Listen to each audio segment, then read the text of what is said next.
All right. Shalom, Israel. With the Israelite School of Universal Practical Knowledge, started at 1 West 125th Street, Harlem, New York, under Commanding General Yohana. We are not affiliated with any other Israelite group nor any other Christian organization.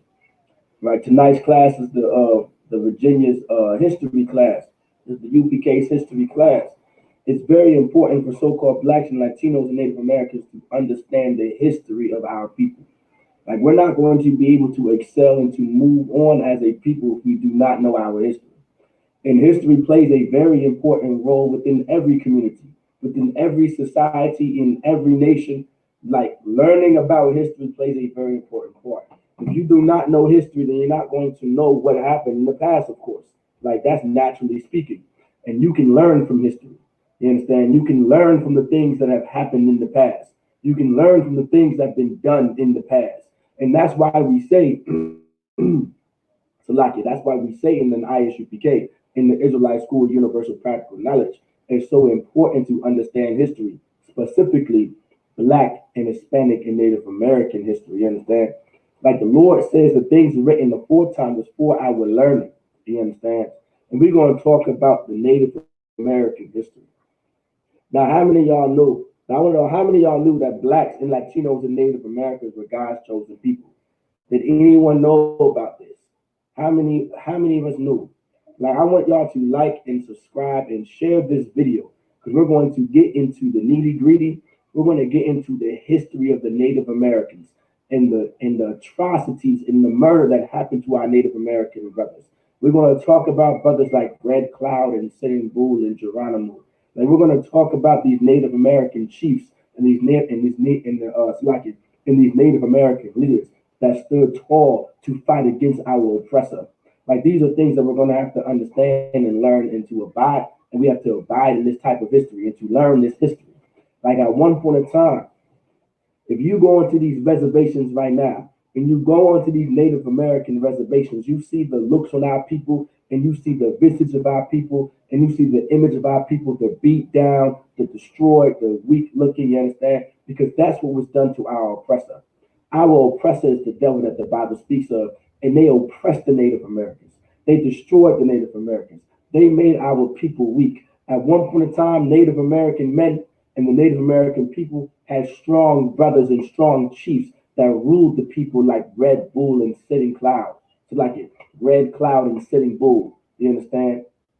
And things like that. Like we have to understand, like Geronimo. You understand? We had great chiefs that ruled with an iron fist and knew how to lead the people. At one point in time, the Native Americans, they were warriors, they were soldiers, they were strong. Like that was in the Bible. That's in the scriptures as us being men of war.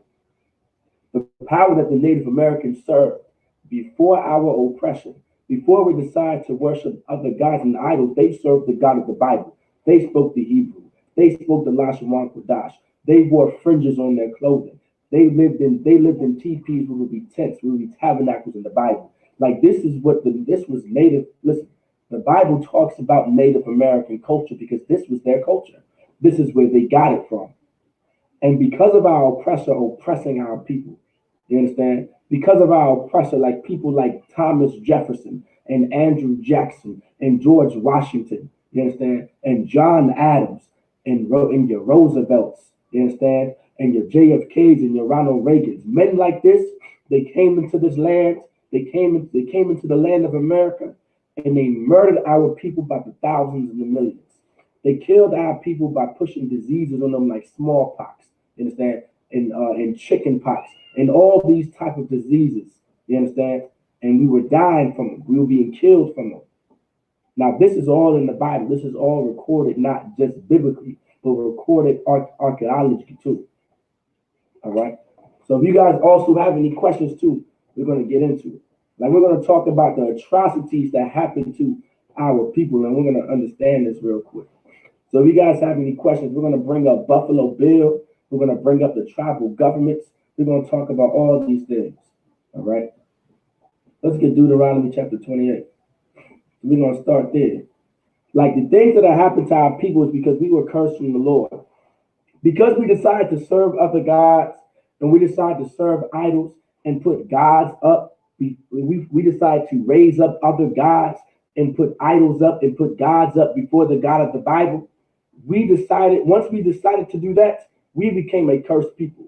The Lord decided to curse us as a nation of people because we disobeyed his laws, his statutes, and commandments. Like in the Bible, in the scriptures, the Lord explained to so-called blacks and Latinos and Native Americans, which are the Israelites according to the Bible, which are the Jews according to the Bible, how we are supposed to keep his laws, statutes, and commandments. One of the laws in the Bible was to not serve other gods, meaning we were not supposed to put other gods before the Most High and serve these gods. We decide to put up gods for almost every other day and every day of different things within life. We had the earth god, we had the land god, we had the rain god, we had the cloud god, we had the sun god, we had the moon god, we had the wind god, we had the storm god. Like we had so many gods, right? We had so many gods that we created. We had so many of the gods that we worshiped outside of the God of the Bible. And once we decided that, the Lord decided, and that's when the Lord said we would be a cursed people. Like the Lord said we were supposed to be a blessed people if we kept his laws, statutes, and commandments. But once we disobeyed them, and once we disregarded them, and once we did not follow them, once we decided to not do God's laws, statutes, and commandments, that's when the Lord said that we were going to be a cursed people. And these curses were going to overtake us, like the scripture says. Like when you go to Deuteronomy chapter 28, verse 15, it says, but it shall come to pass, meaning this is what was going to happen. Like these things was going to happen if we did not keep his commandments. But it shall come to pass if thou wilt not hearken unto the voice of the Lord thy God. Like this is Moses talking to the children of Israel. The Lord raised up Moses to be a leader over the nation of Israel. Moses was a man that the Lord put in charge to lead the nation of Israel. A woman was never put into place. It was never put in charge of ruling a nation and being charge of a nation. That was never how it was supposed to be. The reason why some of our communities and the brothers on these reservations are starving and dying because the wrong people are in charge. We are supposed to be listening to the men who the Lord put in charge. Some of these chiefs failed the Native American people. Some of these chiefs and these leaders on the reservations failed the Native Americans, failed the Pequots, failed the Iroquois, failed the Navajo, failed the Seminoles, failed the Creeks, failed the Skywalkers, failed the Cherokee, failed the Mohegans, failed the Mohawkins. You understand? Like we have to understand, failed the Blackfoot. You understand?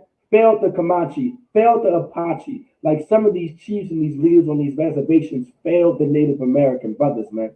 And we're going to talk about it. The Lord says right here, right? If thou wilt not hearken unto the voice of the Lord thy God, meaning we were supposed to listen to the voice of the Lord. The voice of the Lord was his laws and his statutes and his commandments. Like because of the Christian church, because of our oppressor, because of the wrong chiefs and leaders ruling over our people, we don't learn this. We don't understand this. What every Black and Hispanic and Native American needs to understand, every Iroquois and every Navajo, every Seminole, every Creek, every Comanche, every Apache, every Sioux, you understand?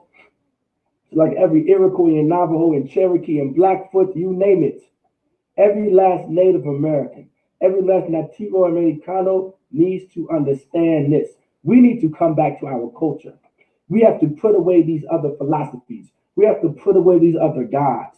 We're not supposed to be serving the wind god. We're not supposed to be serving the earth god. We're not supposed to be serving the sun god. We're not supposed to be serving the storm god. We're not supposed to be worshiping the harvest god. We're not supposed to be worshiping the winter god or the snow god or the rain god. Like we are not supposed to be serving these other types. We're not supposed to be serving these other gods and idols. Like this is what led us astray the first time. This is what caused these things to happen to us. It says, but it shall come to pass, if thou wilt not hearken unto the voice of the Lord, thy God, meaning if we don't listen to his words, to observe to do all his commandments, to do all his commandments.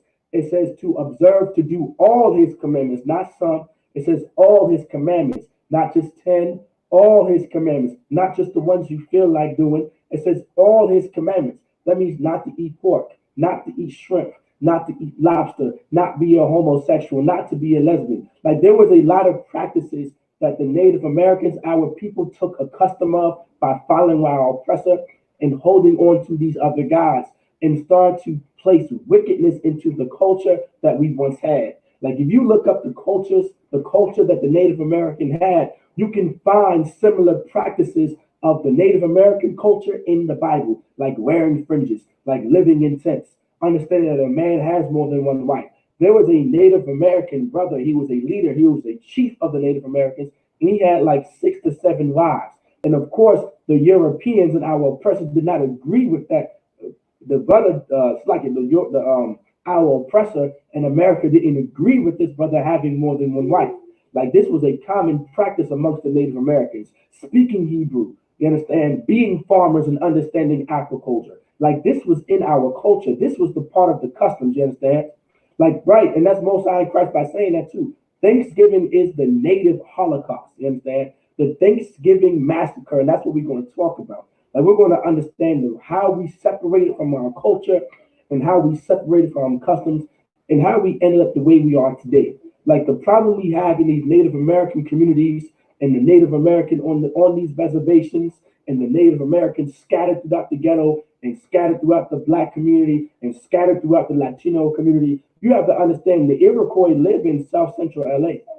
There are Iroquois and Navajo living in the ghettos where Blacks live. You understand?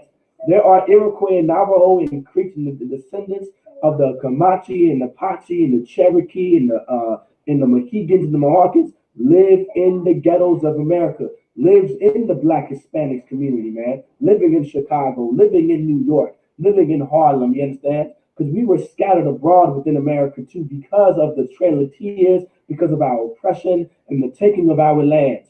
If we listened to the Lord and obeyed his laws, statutes, and commandments, these things would have never happened to our Native American brothers. But this was prophesied in the Bible to happen if we did not listen to the Lord and if we did not obey his word. It says in Deuteronomy chapter 28, verse 15, and it says closely to observe to do all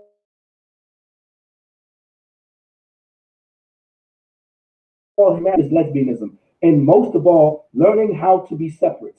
In our Bible, in our law, in our culture, the most important law of all, one of the most important laws that had the spirit of every law was to be separate. That was in our culture, that was in our law. The Lord ordered so-called Blacks and Latinos and Native Americans to be separate. It's literally in our law to not to be separate and to sever yourself from other people. We'll get that shortly too. Like this was in our law. If only if we understood following the Lord would have saved the millions and billions of Native Americans and Blacks and Latinos, maybe we would not be in the position that we are in today. The reason why our Native Americans are weak on those reservations and being the drunkards that we are and getting high and being abducted and no one to protect Native American girls on the reservations, we do understand that on Native American reservations, there's a high human trafficking of little girls on these reservations. There are little girls being abducted and taken away from their families to never be seen again on these reservations because there is no one to properly protect them. The Lord put men in charge to protect our people from things like this.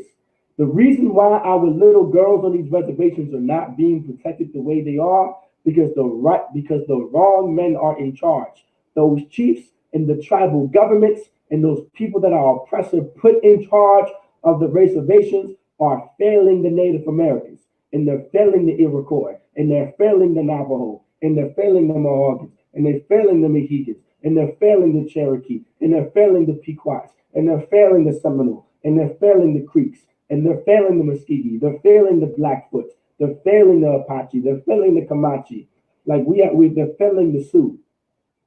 Like we have to understand they're failing the Wampanoag. Like these are the different Native American tribes that have chiefs that our oppressor also put into charge to rule over our people. Like the tribal governments were never supposed to rule over our people. You understand? Like does everybody know what a tribal government is? Like a tribal government are sovereign governments that operate apart from the state or federal governments. The tribal governments of 5 166 nations preside over the legal lives of tribal citizens in 35 states. Understand? Because each tribe is a separate nation, they have their own governments and laws in many cases, depending on the constitutions that they developed. And let me explain to you very closely. The tribal governments was nothing that the Native Americans put into place. As our people, we had our own way of life before our oppressor even came here. And we already had our own way of living. Once we decide to go outside of that, that's when it starts to cause issues, you understand? And it says, if that thou hearken unto the commandments of the Lord thy God, meaning the commandments of the Most High, not the lie, to be separate. Go ahead. And to be and learn how to be separate, how to separate yourself from these other nations of people, which was our law. We would not be going through what we're going through. Which I command thee this day to observe and to do them. This is what we have to understand. Verse 14, it's like verse 15. All right. Right? That all these curses, all right, that all these curses, so like your statute which I command thee this day, that all these curses shall come upon thee and overtake thee. The reason why a lot of these curses, we're going to bounce back and forth all these curses while going through the history of Thanksgiving. The reason why the Thanksgiving massacre happened because we did not have the proper leadership and we were not following the right God. We were following the wrong gods because we were not supposed to follow gods. We were supposed to follow the God of the Bible. We were not supposed to follow the earth God, the wind God, the storm God, the rain God, the harvest God, the snow God, the storm God, the spring God, whatever the case it may be, the sun God, the moon God, the breeze God, whatever, the bird, the God, the living cattle God, the God of everything. Like we were not supposed to serve more than one God. And this was in our law. The Lord says, let there be no God before me. I'm paraphrasing. Thou shalt not serve any other God before me, for I am a jealous God. Like these are things that the Lord said, and these are things that the Lord put into place. You understand? We were never supposed to go outside of that structure. We were never supposed to go outside of those rules and regulations and that foundation that the Lord set up for us. It says all these curses. It says all these curses shall come upon thee and overtake thee. You understand? Like that was in the Bible. All right. Let's get Genesis chapter 49 and 19. Let's jump real quick to Genesis chapter 49 and 19. Like we're going to explain this. And it says Genesis chapter 49 verse 19. All right. Genesis chapter 49 verse 19. It says Gad. Does anybody know what Gad is? Gad is a tribe. Gad is one of the tribes, all right, of the 12 tribes of Israel. And Gad would be known as the so-called Native Americans today. Gad would be known as the Iroquois today. Gad would be known as the Navajo today. Gad would be known as the Blackfoot today, and the Creeks today, and the Muskegee today. You understand? And the Skywalkers today, and the Comanche and Apache today, and the Apawag today. You understand? And the Apache today, and the Cherokee today. You understand? The Mohawkins, the Mohegans today. Like the Gad would be these people. Gad would be these brothers today.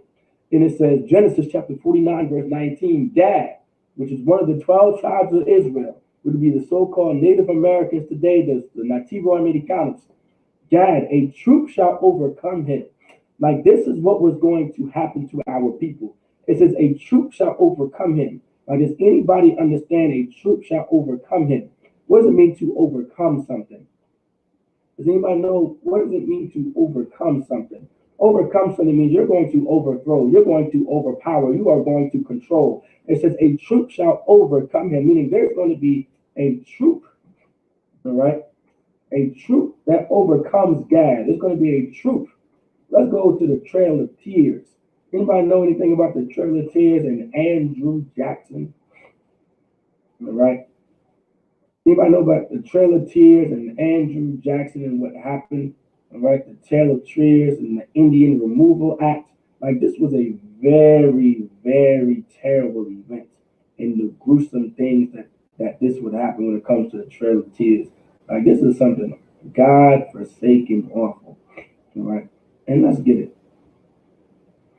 Let's get this, man. Like this is what happened to these tribes, man. Let me see.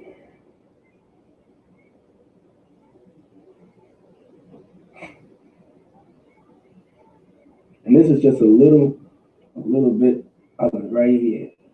Now, if anyone doesn't know about the Native American Removal Act, there was a treaty. There was a bill put into place in America, right? There was a bill put into place into America and a law put into place in America to remove all the Native Americans off of a certain piece of land. Like I want everyone to understand in this class how evil it is for people to come into someone else's land, that this land was given unto us from the Lord to be in, and you come and take it from us and then move us off the land by murdering us and killing us and destroying us and oppressing us and throwing diseases on us like smallpox and chickenpox and measles and all these type of diseases. And by getting these diseases, we end up dying by the thousands and dying by the millions. Like the Lord says in Daniel, like the Lord says in Daniel, they oppress us and saying through their policy. Let me get that real quick. I'm gonna go back to Genesis chapter 39, verse 9. But it says through their policy in Daniel chapter 8, verse 25. It says, and through his policy also he shall cause craft to prosper in his hand. Like this is in the Bible about our oppressor. Like this is in the Bible about your George Washingtons. Like this is in the Bible about your Andrew Jacksons and your John Adams and your Thomas Jeffersons. Like America makes us believe that these were great men and these were outstanding men and men that she would cherish and men that we should cherish and men we should follow after. But these are men that were bloody. These men were murderers. These men were sex traffickers. These men were human traffickers. These men were absolute atrocious. Understand? But America would make you believe that they were great men. What made them great men? The murder and the slaughter and the enslavement of blacks and Latinos and Native Americans in America. That's what made them great. And it says and the Lord says in Daniel chapter 8, verse 25, and through his policy also he shall cause craft to prosper. What is a policy? A policy is things that you put into place, and rules, regulations, and laws that you put into place. And it says cause craft to prosper. Like he causes the evil things that he does to prosper and to be successful, to be prosperous. You understand? Like he made laws like the Removal Act to remove Native Americans out of the land that was our lands, in our home, in the places that we lived, where we grew our crops, and where we raised families, where we had sons and daughters, and grandmas and grandmothers, and fathers and mothers, where we had families, you understand? And where we raised our children at, where we had meals together, and where we cooked and where we cleaned at, and where we laid our head and where we slept. These men passed laws to remove us by force and to move us by violence in order to take the land of Alabama and to take the land of Georgia and to take the land of Florida and to take the land of South Carolina and to take the land of Missouri and to take the land of Kansas and to take the land of Louisiana. Like these were lands that our people lived in. Before it became Louisiana, the Native Americans lived there. Before it became Alabama, Alabama's Native American, Before Alabama was Alabama, the Native Americans lived there. Before Georgia was Georgia, the Native Americans lived there. The Seminoles lived in Florida. We lived in South Carolina. We lived in Missouri. Missouri is Native American. Kansas, we lived in Kansas. Kansas is Native American. These names stem from Native American words and from the language of the Native Americans. Before all of this happens, before all of this is where we lived and stayed. And it says through their policy, so like it says through his policies, through his policy, he shall cause craft to prosper in his hand, and he shall magnify himself in his heart, and by peace shall destroy many. It says, by peace shall destroy many. By peace shall he destroy many. What does that sound like to you? America, that sounds like America to you. That should sound like America to us. That should sound like our oppressor to us. They say we come in peace. Watch the Pocahontas movie and how those Europeans came. They were nothing but criminals when they stepped foot. You understand? The British and the Italians and the Spanish and the Portuguese sent criminals over here. They sent criminals into America. They sent criminals to the land where the Native Americans dwelt to come into this land and to eventually conquer this land. That's how Jamestown was built. That's how Williamsburg was built. That's how Yorktown was built. You understand? The slave ports is in Norfolk. The slave ports were in Chesapeake.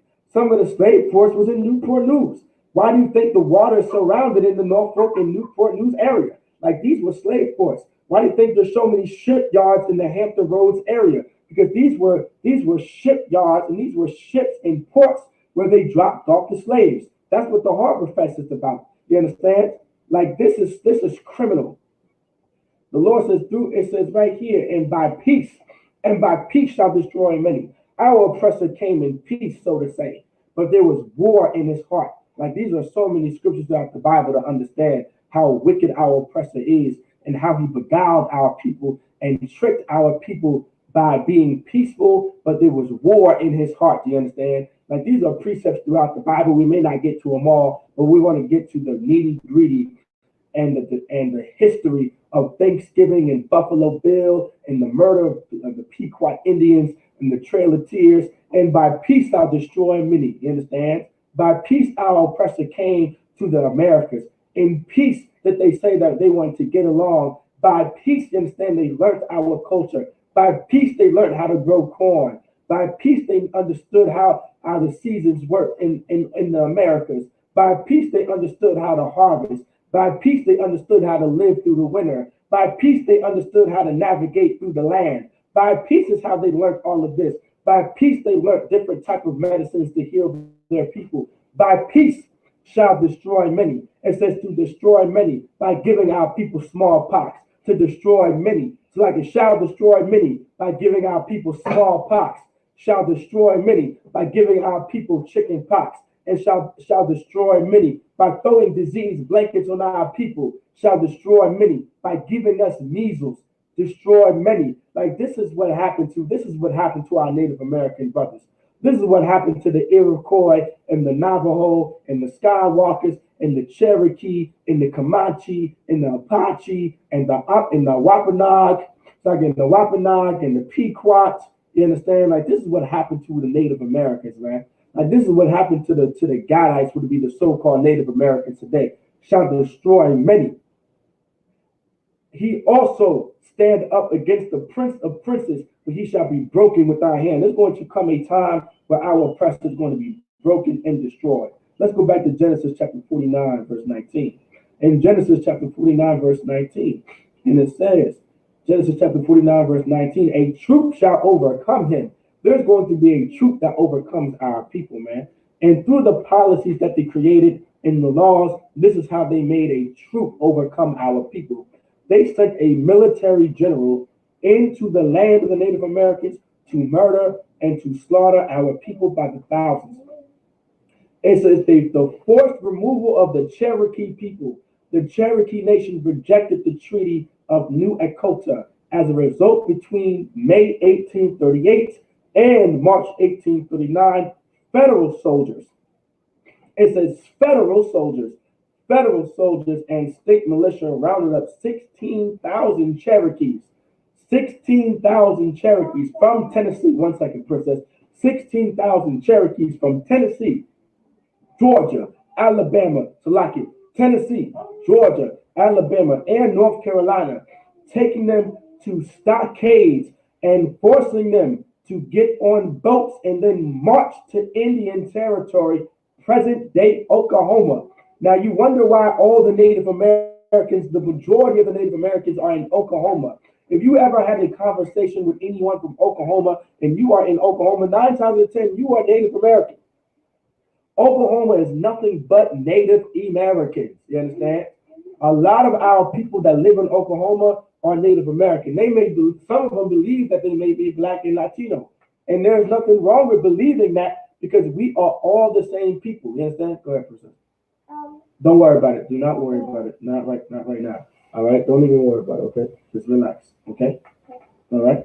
So now it says right here. All right. It says right here. A lot of our people come from Oklahoma. You understand? A lot of our people are in Oklahoma. All right. And some of them believe that they're just blacks and Latinos, and that's fine because we are all the same people. You understand? We're all the same nation of people, and that's something very important to understand. So, like, you understand? That's something very important to understand that we are all the same people. It says a troop shall overcome him, and they sent 16,000 Cherokees from Tennessee, Georgia, Alabama, and North Carolina, taking them to the stockades and forcing them to get on boats and then march to Indian Territory, present day Oklahoma. At least 4,000 Cherokees died. At least 4,000 Cherokees died. Now this is specifically talking about the Cherokees. All right, there's more than just the Cherokee. It was the Iroquois, it was the Navajo, it was the Wampanoag, it was the Skywalkers, it was the Apache. Like a lot of these people were moved into the Oklahoma Territory. Died one quarter of the population, and many were buried in unmarked graves. This devastating chapter in American history is known as the Trail of Tears. Like this is what the Trail of Tears and fought in Charles, you understand? Like this is the part of the Trail of Tears, and this was ran by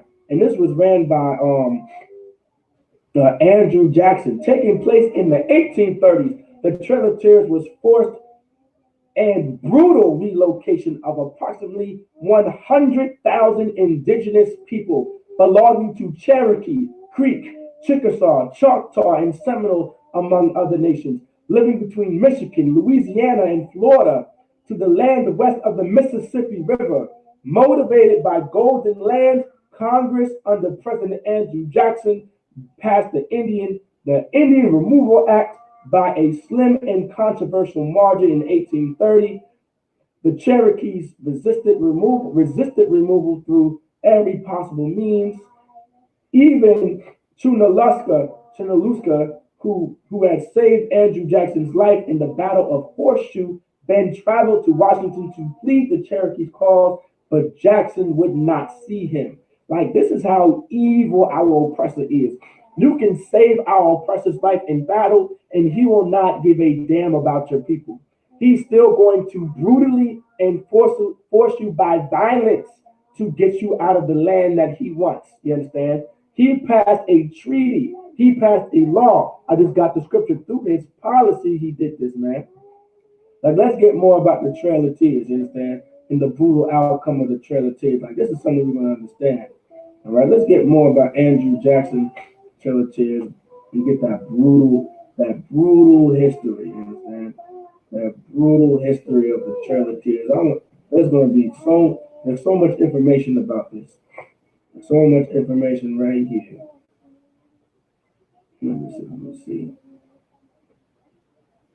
Let's go ahead right here. It says right here, let me see. Bear with me real quick. I'm gonna get some more right here. Because you gotta understand, this was the terrible things that happened to our Native American brothers. And these brothers were fighting against these brothers of ours, these Native American brothers were fighting against this evil, disgusting man called Andrew Jackson. Understand? Andrew Jackson.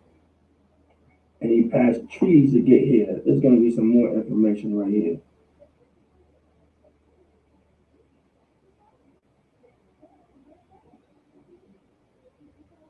All right, let me see.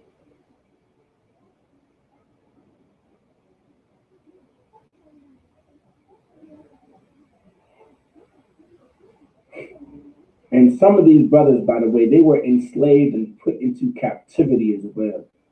All right, I want you to understand that too. A lot of our Native American brothers, right here, Andrew Jackson had long been an advocate who he called Indian removal as an army general. He has spent years leading brutal campaigns against the Creeks in Georgia and Alabama and the Seminoles in Florida. Campaigns that resulted in the transfer of hundreds of thousands of acres of land from the Indian nations to white farmers. You understand? Like this was the goal right here. As president, he continued this crusade in 1830. He signed the Indian Removal Act, which gave the federal government the power to exchange native held land in the Cotton Kingdom east of the Mississippi for land to the west in the Indian colonization zone that the United States had acquired as part of the Louisiana Purchase. This Indian territory was located in present day Oklahoma. All right, this is more. You understand? Thousands of people died along the way. It was one Choctaw leader told in Alabama newspaper, a trail of tears and death. Like there was a lot of things that happened to here. Understand? Now I don't know what y'all knew, but before Andrew Jackson became president, he was a military general under the office of. Does anyone know the president? Does anybody know the president that Andrew Jackson was under? Go ahead and type in. I want y'all to see what president. I will continue. A troop shall overcome him. Like that troop was Andrew Jackson. That troop was America's army. That troop was America's soldiers and the soldiers of the French and the soldiers that had and some of the soldiers of the British that came onto American soil or the land of the Native Americans and decided to murder our people and to conquer our people. A troop shall overcome him. You understand? A troop shall overcome him. But it says, but meaning rather, this is a prophecy. He shall overcome at the last, meaning at the last of things. You understand? At the last, the Lord is going to allow the Native Americans to conquer. Go ahead. Just put it down right there. All right. The Lord at the end is going to allow our Native American brothers to overcome this truth. Like one day we're going to overcome our oppressor. We're going to overcome like people like Andrew Jackson. We're going to overcome people like George Washington and Thomas Jefferson. To answer the question that I just asked, who was the president over Andrew Jackson, sending Andrew Jackson into Native American territory to murder them and to brutally get them off of their lands? It was Thomas Jefferson. Thomas Jefferson was the United States president giving orders to Andrew Jackson to murder and to brutally and violently take the Native Americans off of the land, to take the Choctaw and the Chickasaw and the Creeks and the Seminoles and the Navajo and the Iroquois and the Blackfoot and the Cherokee off of the lands off of Native American lands where we had families, where we had our homes, where we lived, where we raised up our children, where we laid our heads. Like this is something that we have to understand. This is something very important. We're going to one day overcome these people. And we're one day going to put these people into their place by putting them to death and making them pay for the crimes and the atrocities that they committed against our Native American brothers. The crimes that they committed against the Puerto Ricans, against the Mexicans, you understand? Against the Costa Ricans, against the Cubans, against the Brazilians, against the Chileans, against the El Salvadorians, against the Cubans, against the Seminoles, against the Creeks and the Chickasaw and the Choctaw and the Iroquois and the Navajo and the Wampanoag and the you understand? Like it. And the Mohawkins and the Mohegans, you understand? They're going to pay for the crimes they commit, you understand? And we have to realize that. Like these atrocities, man. Let's go back to Deuteronomy chapter 28. Like these atrocities right here, these atrocities. And we're going to get some of these curses that happen to our people. Like we're going to get some of these curses in the Bible. You understand? That this is what happened to us. Like this was prophesied in the Bible if we did not keep his laws, statutes, and commandments. If we come back to serve the Lord, and we come back to be under Christ and to keep God's laws, statutes, and commandments, then we can finally have a purpose. And we will finally be prosperous and successful, and we'll be able to overcome our enemies. Like in the Bible, we have enemies, you understand? We have absolute enemies. And we have to understand, in order to get rid of our enemies, all right, in order for us to get rid of our enemies and have power over our enemies, We have to come back into serving the Lord.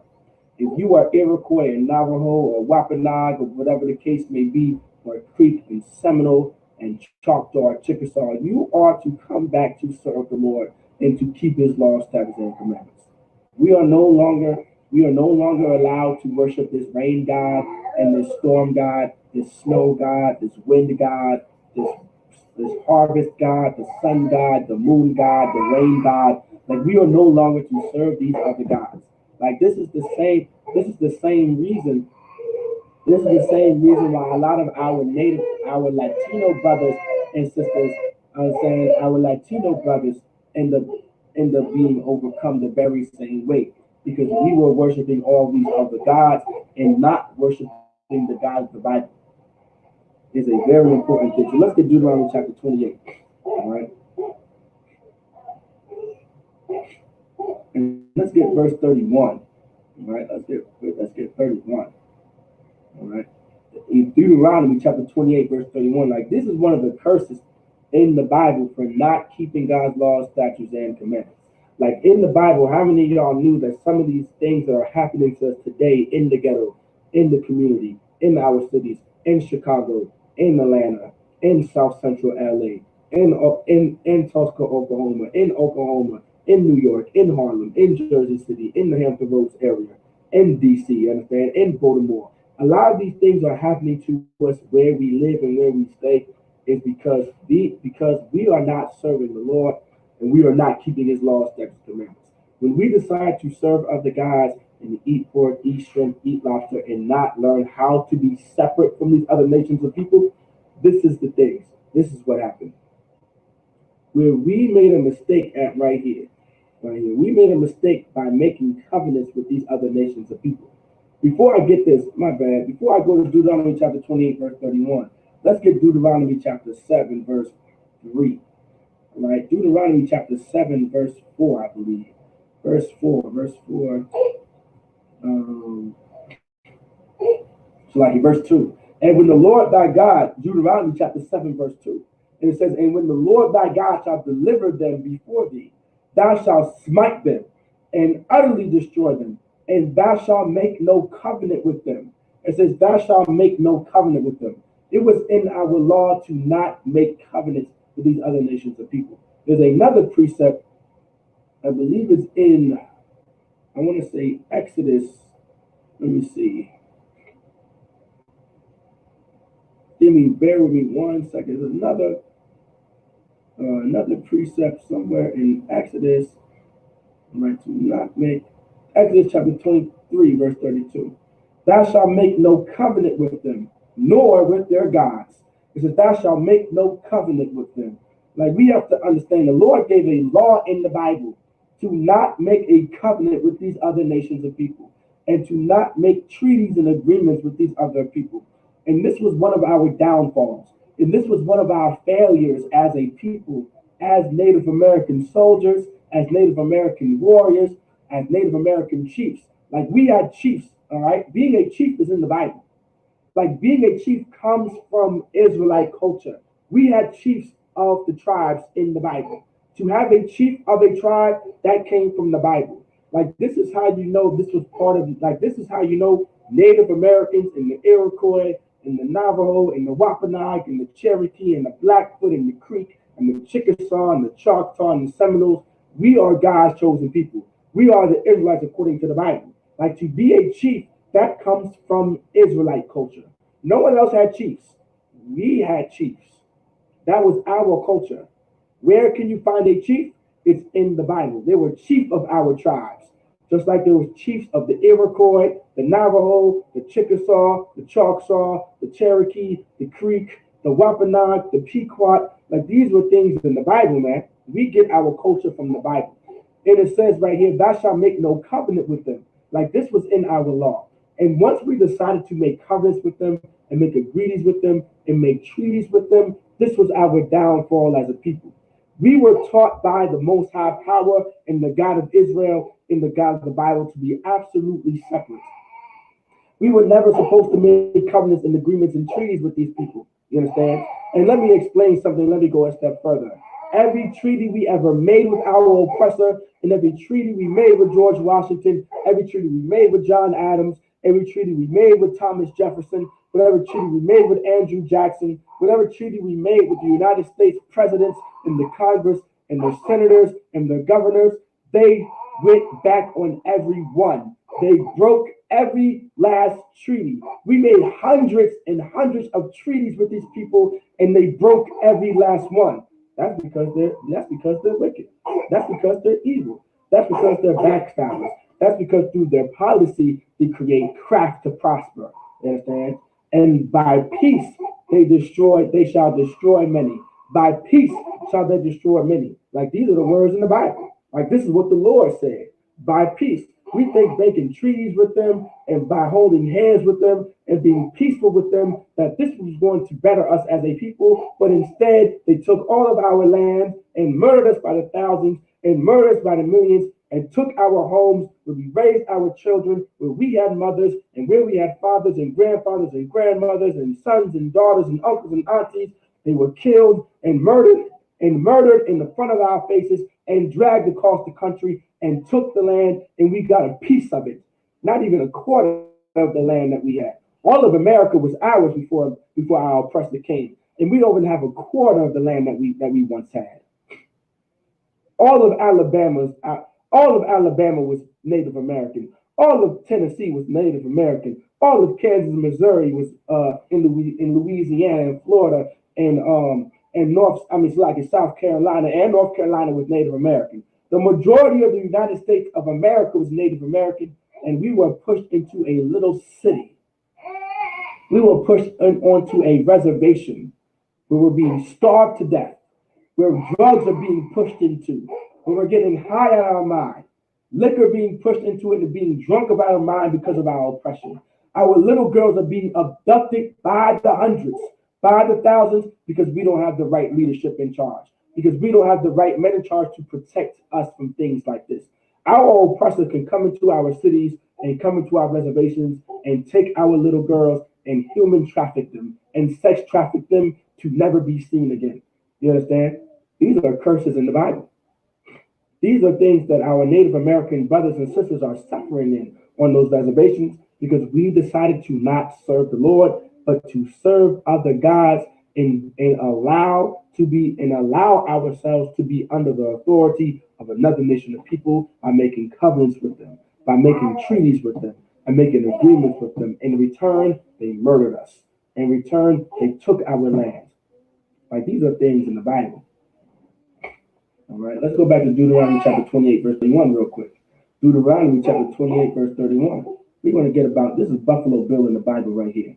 This is Buffalo Bill. I don't know if any of y'all know about Buffalo Bill, but Buffalo Bill, he was a murderous man. He killed buffalo for sport. He was also sent into Native American territory to kill and to murder Native Americans in order to take our land. Buffalo Bill. Anybody know about the football team, the Buffalo Bills in Buffalo, New York? Like the Buffalo Bills in Buffalo, New York, that football team is named after a murderer.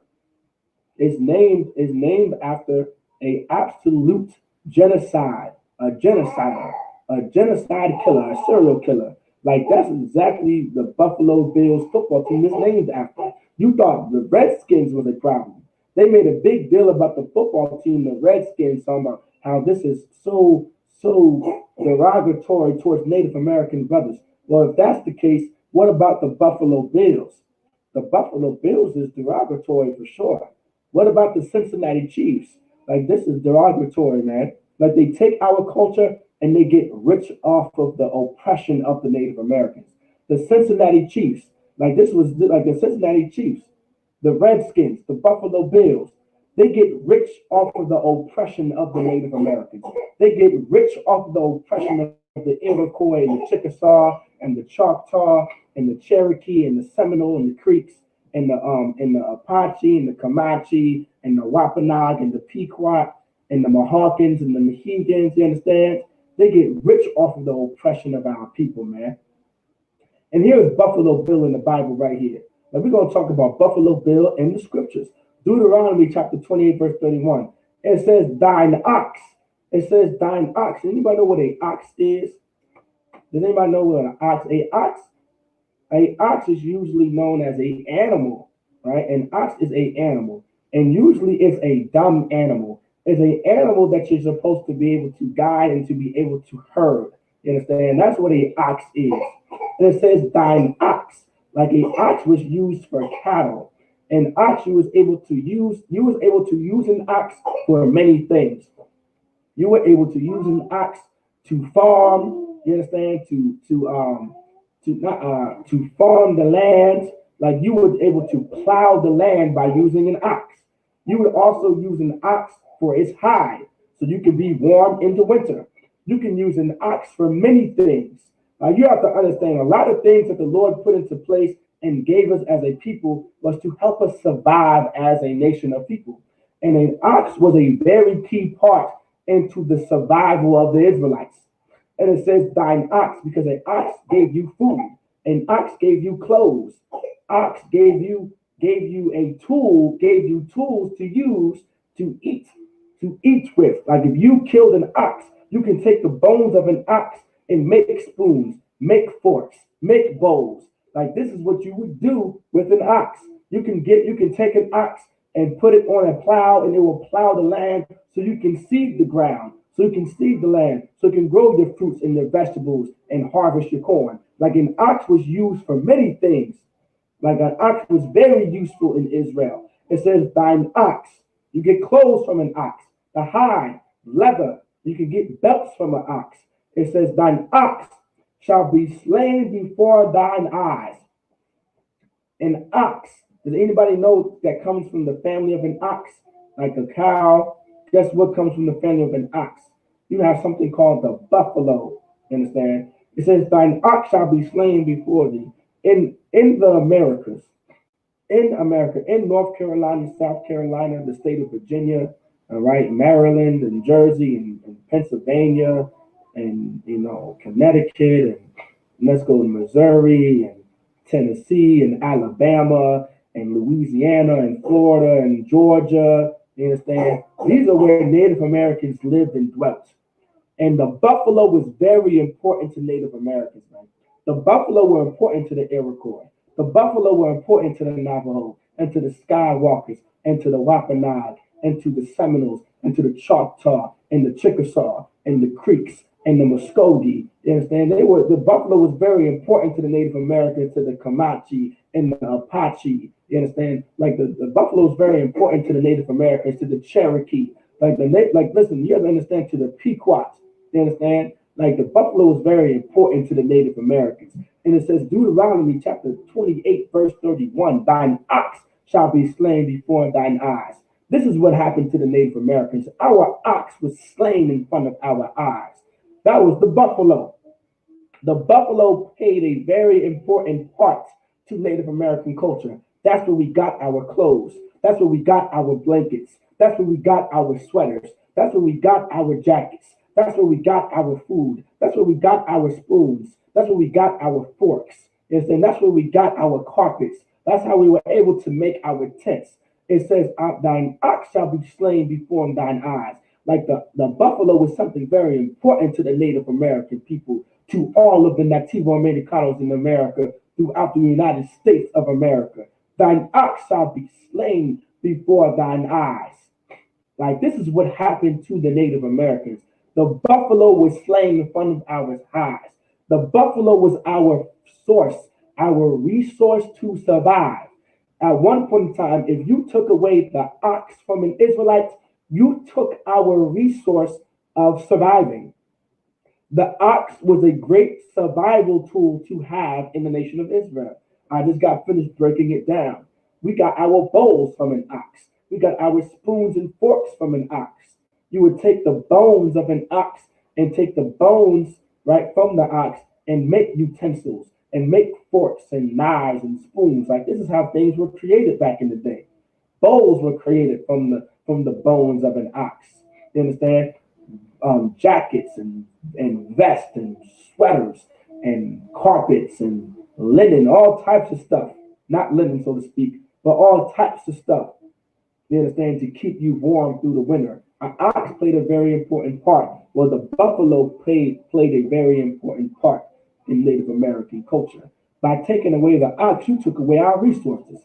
By taking away the buffalo, you took away our resources to survive. That's where we got our food. It was American culture to go out and hunt buffalo because buffalo were very resourceful. You could get a lot from a buffalo, like sweaters and vests and belts and clothing and utensils and forks and knives and things like that.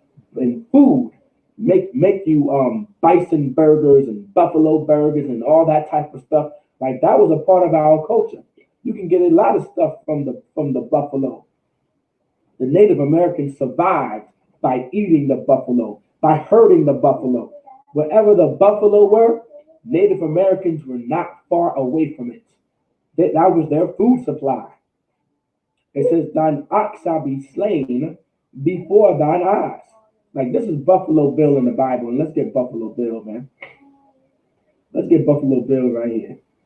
All right. It says Buffalo Bill. Let's get Buffalo Bill.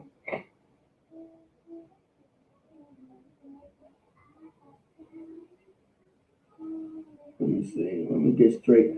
It says Scout and Soldier, Buffalo Bill. During the American Civil War, Cody, this is Buffalo Bill right here, Cody. I don't know if you guys know, but his Buffalo Bill, he's known as William Frederick Cody. You understand? American Buffalo Hunter, a U.S. Army Scout, Pony Express rider, Indian fighter. You understand? Buffalo Bill, he was very well known. You understand? Came to be known as Buffalo Bill's Wild West. All right, and Congress of Rough Riders of the World. You understand? Like he was a celebrity. You understand? You understand?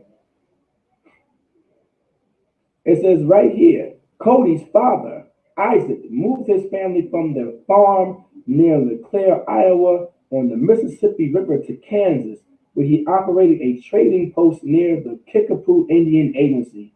At the time, Kansas was engulfed in a violent struggle between those who opposed slavery and those who supported. All right, you can talk about bleeding Kansas and the anti-slavery and all that type of stuff. All right, our oppressor is still the devil that the Bible speaks of. But Cody in 1857, Cody, let's talk about Buffalo Bill, came to be celebrated as the youngest Indian fighter on the Great Plains after he killed a Native American who helped attack the cattle drive on which Cody was working. You understand? Like this is what he became famous for. He was famous for after killing a Native American who helped attack the cattle drive on which Cody was working. Like he was known and he was made a celebrity for the murder of a Native American. Like this is your Buffalo Bill right here. Let me get it right here. During the American Civil War, 1861 through 65, Cody first served as a Union scout in campaigns against the Kiowa and Comanche, and later enlisted with the 7th Kansas Cavalry. So he was a scout to campaign against the Kiowa and the Comanche. These were Native American tribes, and he served as a Union scout. Why? Because he was going to go to war with these Native Americans. You understand? All right, which saw action in Missouri and Tennessee. After the war, he worked for the U.S. Army as a civilian scout and dispatch bearer out of Fort Ellsworth in Kansas, 1866 through 67. In 1867 through 68, he hunted buffalo to feed construction crews on the Union Pacific Railroads. During this time, he is said to have slaughtered some 4,280 head of buffalo, and he soon became known as the champion buffalo killer of the Great Plains. Now, let me explain to you the killing of the Buffalo Bill. Understand? Buffalo Bill murdered over 4,000 buffalo to starve the Native Americans. This was a strategy that the U.S. American Army came up with in order to take out the Native Americans. You can look this up. We're also reading it right now. We're reading it right now. Cody acquired a reputation not only for accurate marksmanship, but also for the total recall, all right, the total recall of the vast terrain he had traversed, knowledge of Indian ways, courage, and endurance.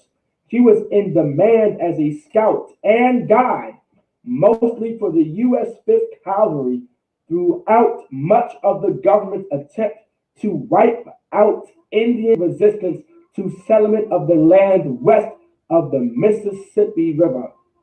Like you have to understand, like this was his job.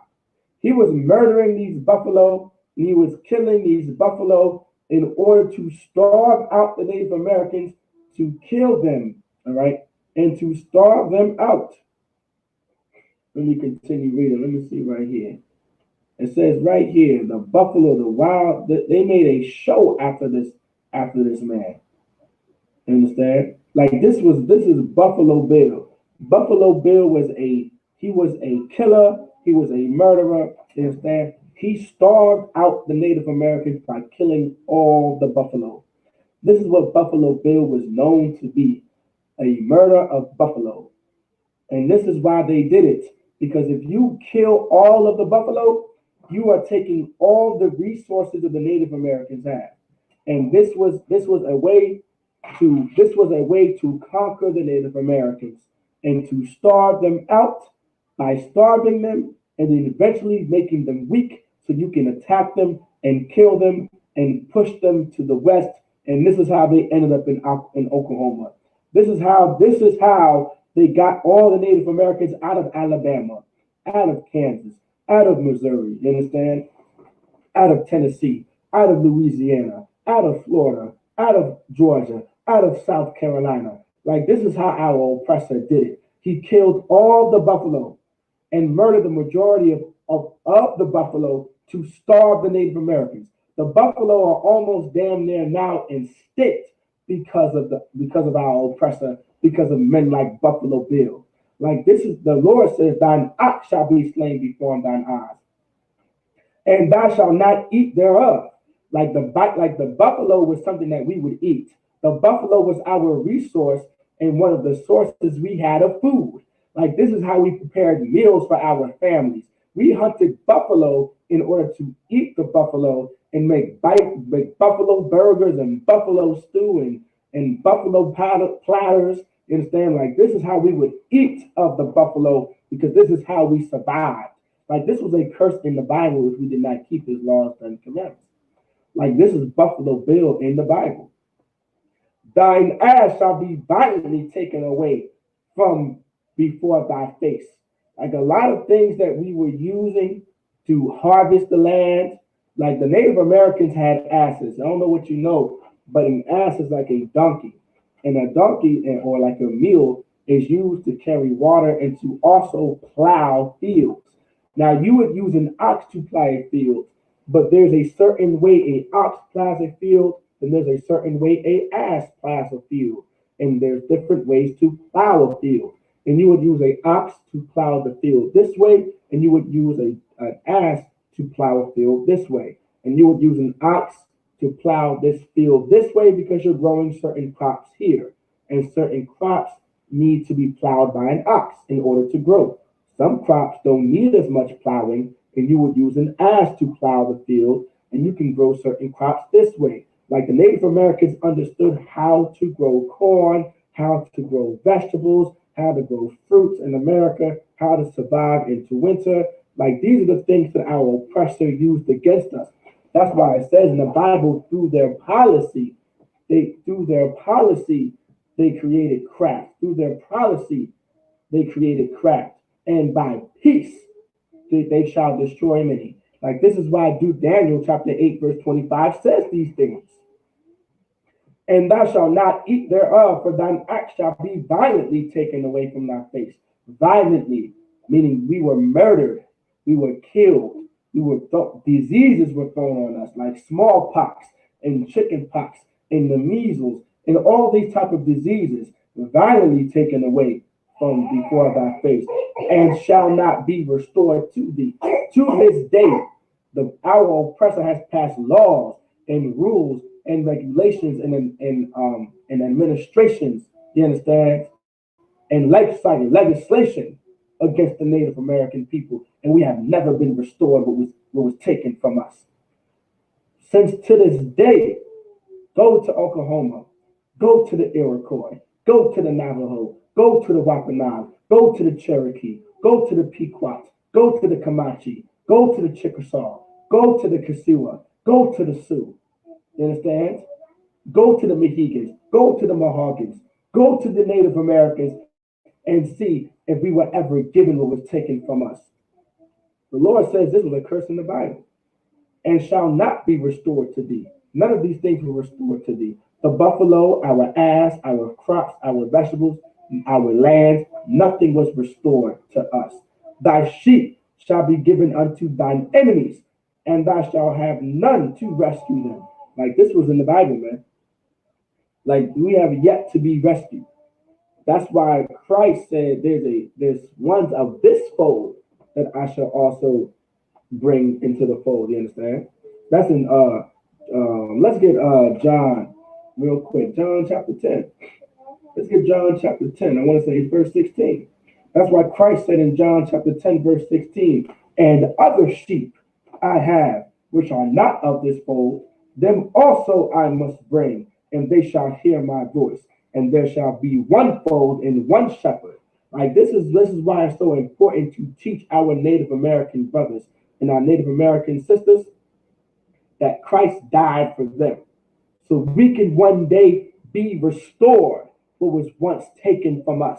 The only way to get what was taken from us, the only way to get what was to the only way to get what was taken from us and to get restored to us is by serving the Lord and by keeping his laws, statutes, and commandments.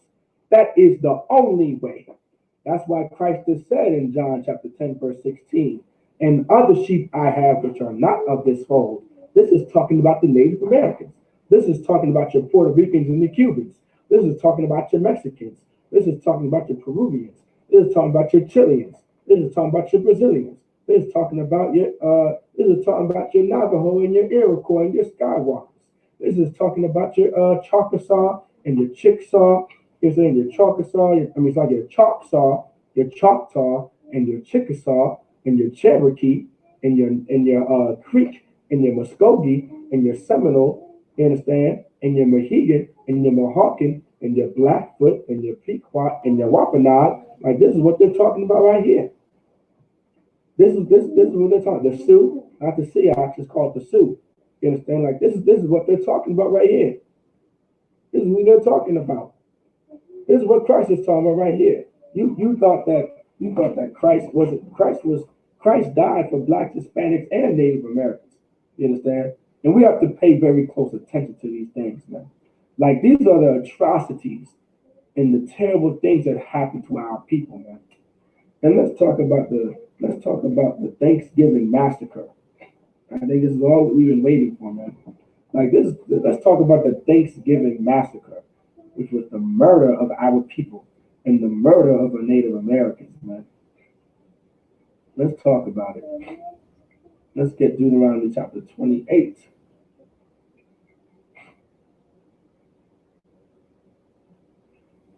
I think I want Deuteronomy chapter 28, verse 52. And he shall besiege thee in all thy gates until thy high and fenced walls come down, wherein thou trustest throughout all thy land, and he shall besiege thee in all thy gates throughout all thy land, which the Lord thy God hath given thee. Okay, here we go. This is what I want. Deuteronomy chapter 28, verse 52.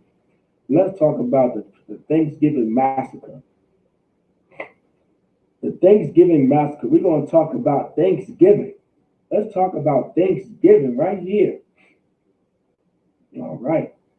The story began in 1614 when a band of English explorers sailed home to England with a ship full of Potawatomi Indians, like a Potawatomi Indians bound for slavery. It says Potawatomi Indians bound for slavery. Let's get that one more time. I want y'all to hear this. All right. I want y'all to I'm gonna try to hear this real quick. That's crazy. Did everybody hear that? Did y'all hear that? I don't think y'all heard that.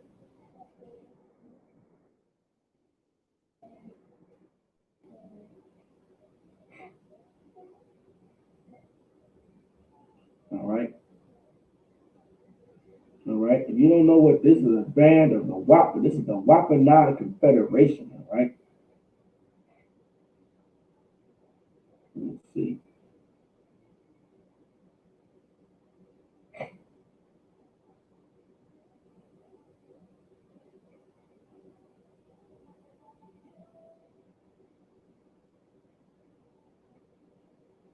Let me see. I don't know if y'all know, but let's get it.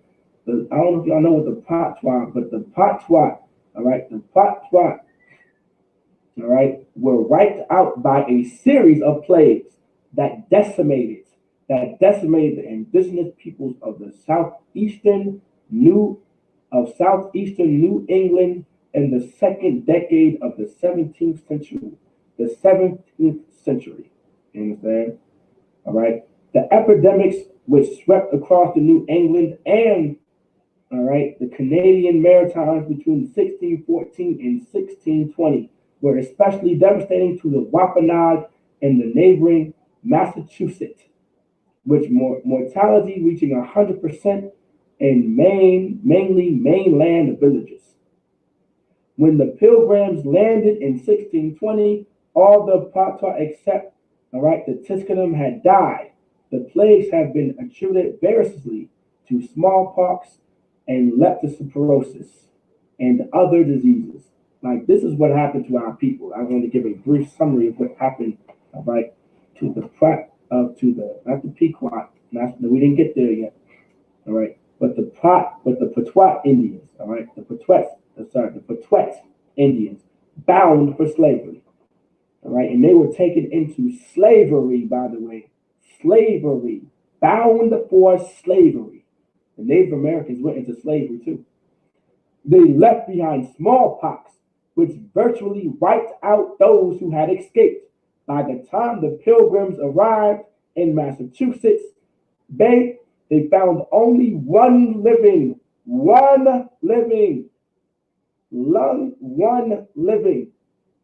Patuet, it's like a Patuet Indian, like it, a man named Squanto, who had survived slavery in England and knew their language. He taught them to grow corn and to fish and negotiated a peace treaty between the Pilgrims and the Wampanoag Nation. At the end of the first year, the Pilgrims held a great feast honoring Squanto and the Wampanoag. All right. Now, this right here, all right, I want y'all to understand. All right, let's go down. Let's continue reading.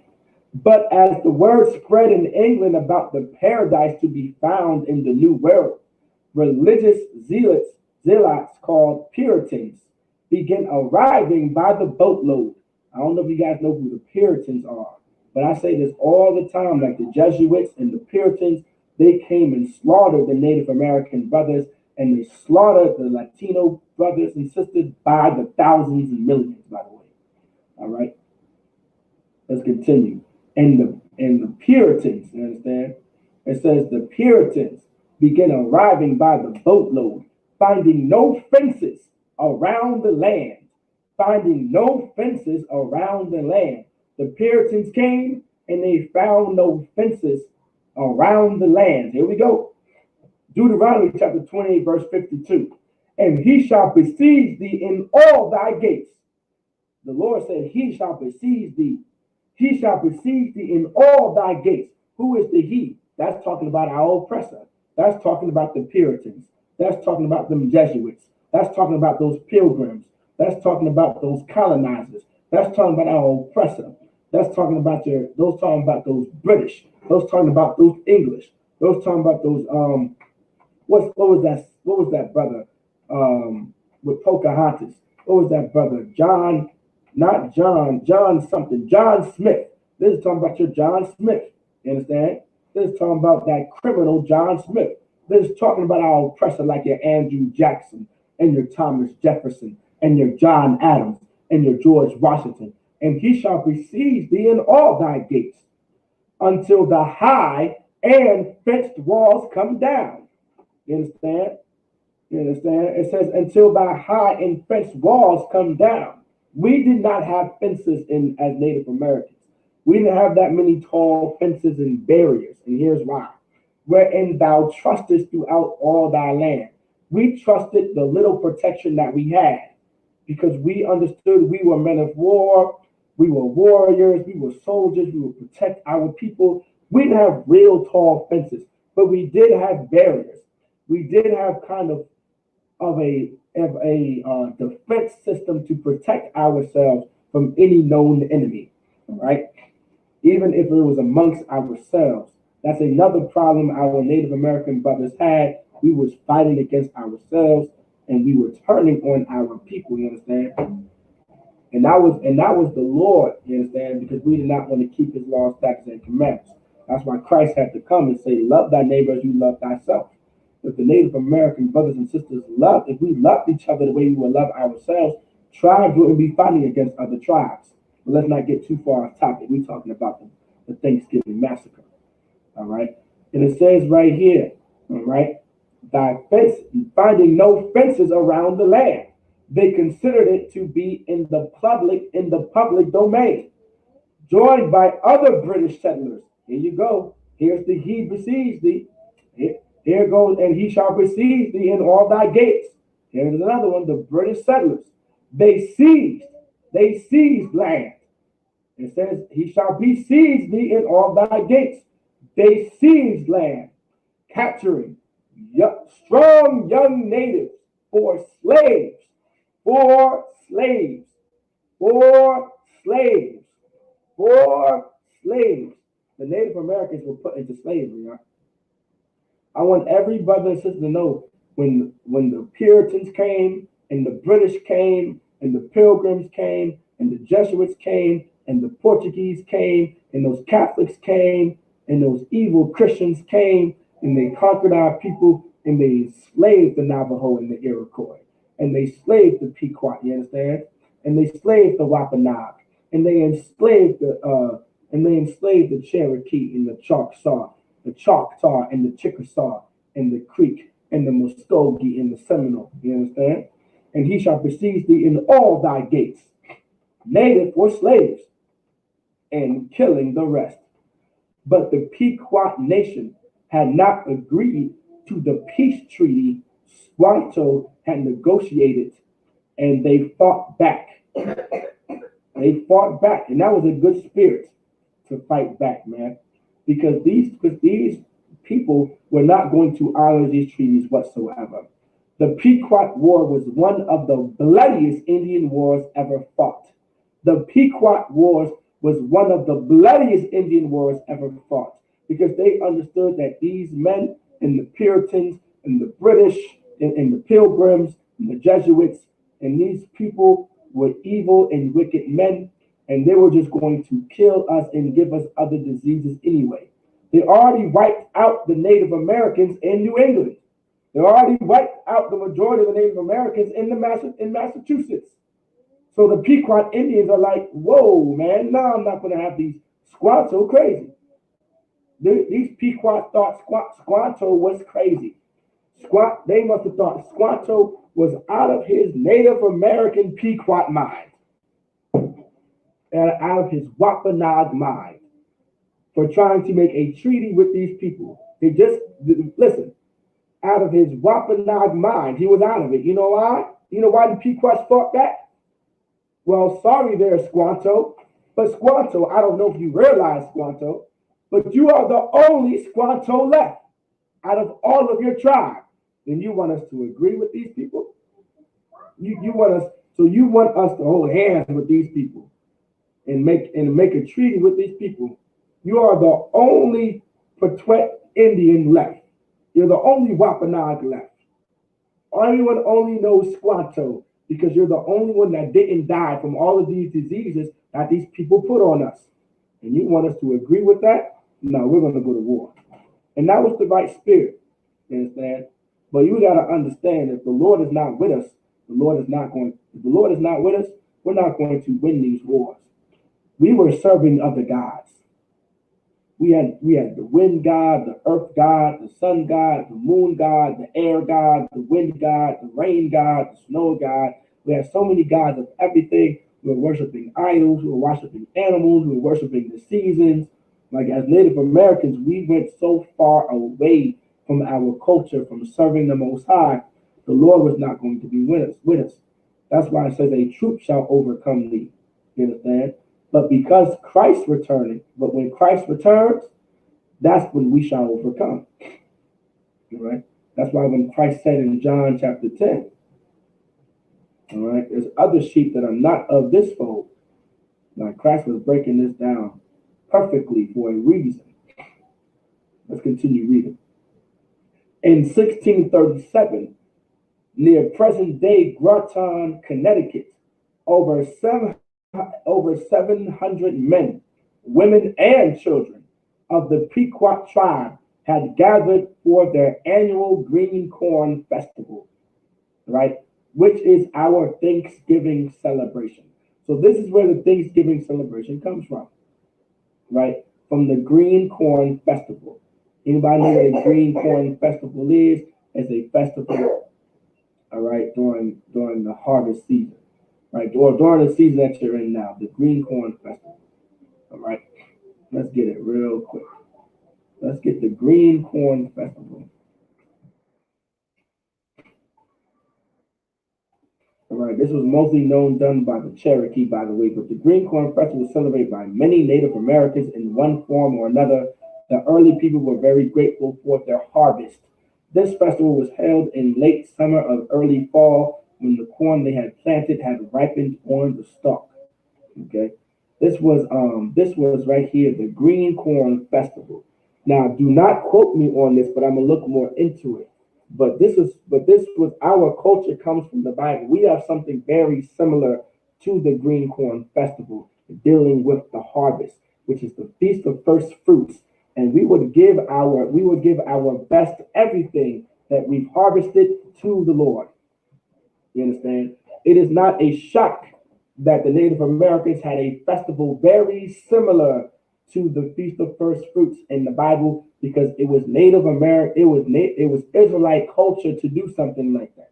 You understand? Most of the practices that the Native Americans had come from the Bible. All right. All right, let's continue reading. All right, that's the Green Corn Festival for you, by the way. All right. In the pre-dawn hours, the sleeping Indians were surrounded by in the pre-dawn hours, the sleeping Indians were surrounded by English and Dutch mercenaries who ordered them to come outside. So during this Green Corn Festival, there were mercenaries from the Dutch and the English. You understand? Like, this is what I keep telling, this is what I keep saying through all my breakdown. When the Jesuits came, and the Puritans, and the Dutch, and the English, you understand, and the Pilgrims, like, these were murderous bastards on the earth, man, who ordered them to come outside. So they ordered all these 700 men and women and children to come outside. Those who came out were shot or clubbed to death, while their terrified women and children were huddled inside the longhouse, were burned alive. I'll read that one more time. Those who came out were shot or clubbed to death. Like, this is what the Dutch did. Like, these are what the British, this is what the English did. This is what the British did, and the Puritans did, and the Jesuits did. Those who came out were shot or clubbed to death. So these 700 men were clubbed to death. These 700 men, women, and children were clubbed to death, while the terrified women and children who huddled inside the longhouse, meaning inside where they stayed, were burned alive. So these women and children, these bastards right here, these Puritans, these Dutch, these British, these Pilgrims, these colonizers, all right, they burnt these women and children alive. You understand? They burnt these children and women alive and shot and clubbed these men to death.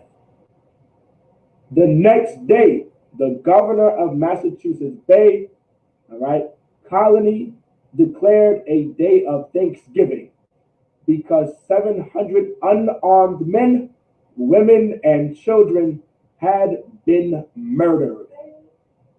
Had been murdered. You understand? This is your Thanksgiving massacre. Merry Thanksgiving. Let's continue real quick.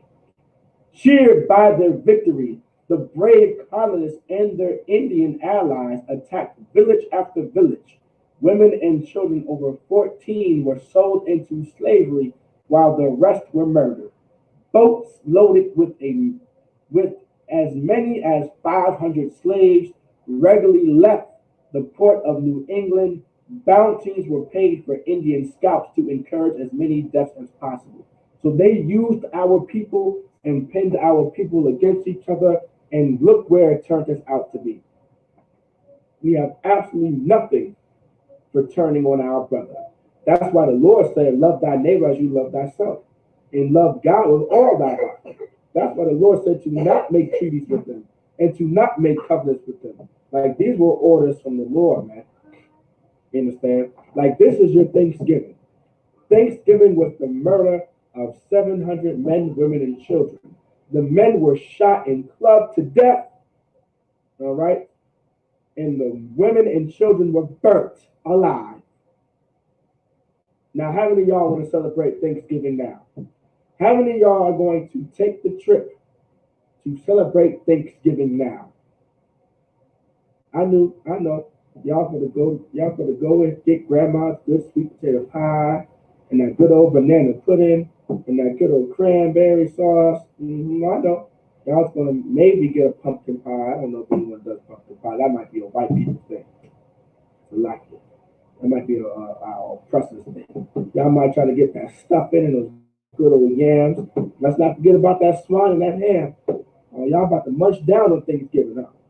Y'all gonna have a good old time for Thanksgiving. Mind you, y'all gonna have a good old time for Thanksgiving when this is the celebration of men being shot and clubbed to death and women and children being burnt alive. That's your Thanksgiving. You can look it up. This is the history right here. That's why it says right here in the Bible, wherein thou trustest throughout all thy land, and he shall precede thee in all thy land, and he shall precede thee in all thy gates throughout all thy land, which the Lord thy God hath given thee. We were given this land, and it was besieged by another man, besieged by another nation of people. It was besieged by the Puritans. It was besieged by the British.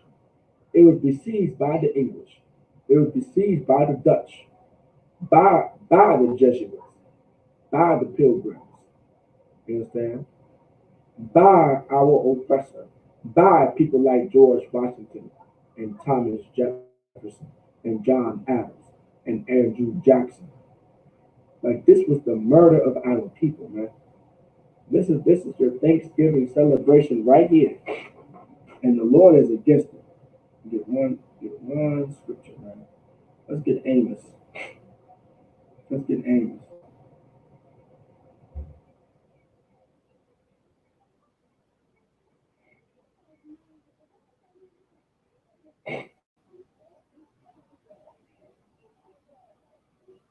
Amos chapter, let's see, feast days.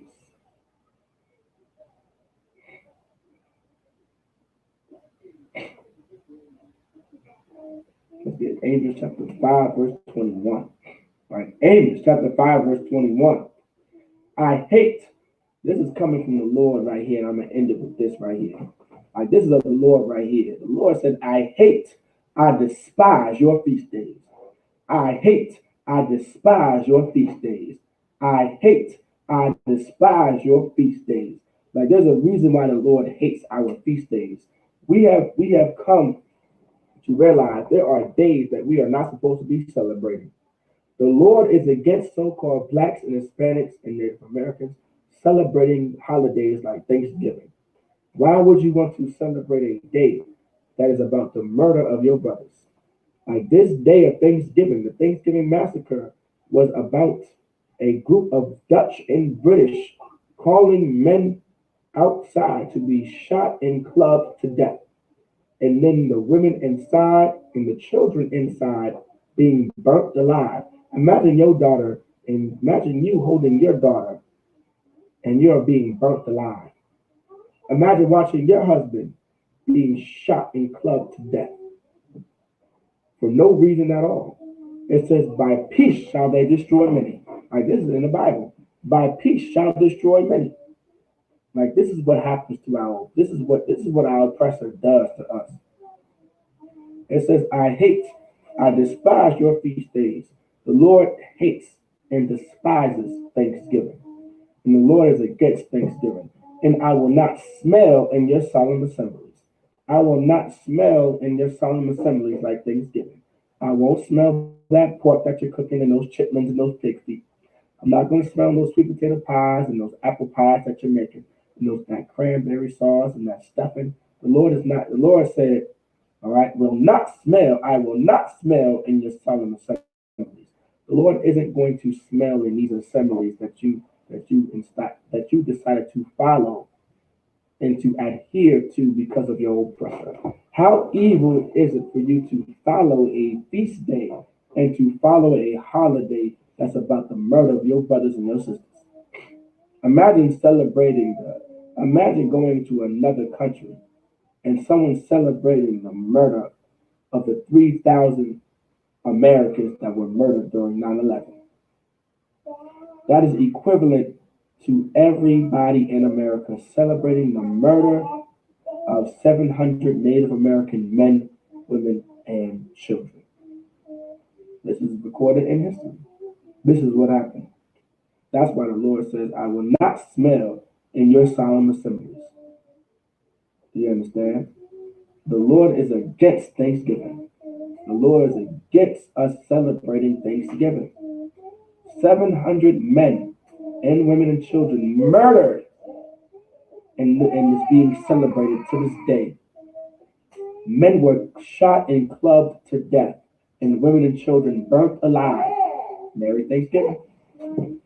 I want everybody to have a great Thanksgiving. Yes, and I want everyone to have a great Thanksgiving. And I want everyone to remember the atrocities and why we all celebrate Thanksgiving. Back here in the Isupk, we don't celebrate Thanksgiving because we give a damn about our people. And we love our people. And we love the Navajo. And we love the Iroquois. And we love the Wampanoag. And we love the Pequot. And we love the Chickasaw. And we love the Choctaw. And we love the Muskegee. And we love the Seminoles. And we love the Mohegans. And we love the Mohawkins. And we love the Cherokee. And we love the Blackfoot. And we love the Comanche. And we love the Apache. We love our Native American brothers. We love the Skywalkers. We love our Native American brothers and sisters, man. We love them so much, we don't celebrate Thanksgiving. You understand? A lot of us are Native Americans. A lot of us claim to be Native American or to have Native American in our blood. My, I come from the Creeks. I come from the Muskegee tribe, the Muskogees. I come from the Creeks. You think I'm gonna celebrate Thanksgiving? You know how many blacks claim to be Native American? Well, I'm Cherokee. You know how many blacks claim to be Cherokee? Well, you want to celebrate Thanksgiving. And you know how evil it is for our oppressor to claim to be one of us? And they sit down every year and cook food and put raisins in their potato salad for Thanksgiving. You know how bad, you know how evil that is to put raisins in your potato salad and celebrate Thanksgiving. I think that has to be a death penalty to the Lord to put raisins in the potato salad and celebrate Thanksgiving. Put those two together, you gotta be put to death. Salakia. You got to. How dare you put raisins in potato salad and celebrate Thanksgiving?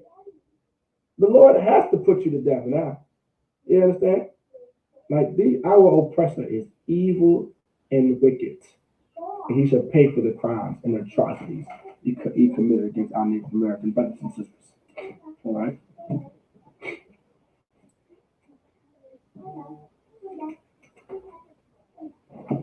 that, all right. And with that, I say Amadium, which means to stand. We're going to give a courage salute to the brothers, all right? Men of Israel. We're going to give a courage salute to the brothers. Men of Israel, of Madam Shabbat, Amadium, Barak, Yahweh Ba'ashem Yahushua Brakatham, Yadim Matah, Saul Agwakin, turn to the sisters, men of Israel. We're going to encourage salute to the sisters. Men of Israel, Amanu Shabbat, Amadiu, Barak, Yahweh Shamar Alathan, Ba'ashem Yahushua, Yadim Matah. With that, class dismissed.